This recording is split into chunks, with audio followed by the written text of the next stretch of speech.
অসমৰ কৰ্মচাৰীসকলৰ বাবে জনাব বিচাৰিছোঁ এটা ডাঙৰ খবৰ। পুৰণি পেঞ্চন প্ৰৱৰ্তনক লৈ এইবাৰ লোৱা হৈছে ডাঙৰ সিদ্ধান্ত। সদৌ অসম NPS কৰ্মচাৰী সন্থাৰ ফালৰ পৰা বৃহৎ পদক্ষেপ গ্ৰহণ কৰা হৈছে। শেহতীয়াভাৱে সদৌ অসম চৰকাৰী NPS কৰ্মচাৰী সন্থাই এখন পত্ৰৰ জৰিয়তে সেই কথা স্পষ্ট কৰিছে।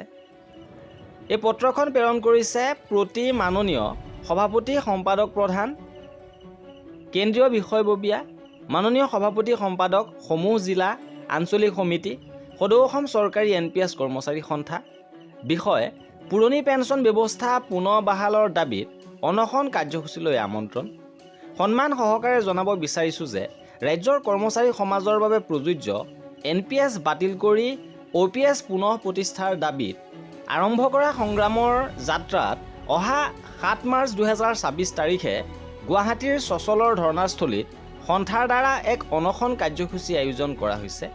আপোনাৰ লগতে জিলা সমিতি বিষয়ববীয়া আৰু প্ৰতিনিধিৰ সহযোগিতা আৰু উপস্থিতি আন্তৰিকতাৰে কামনা কৰা হৈছে।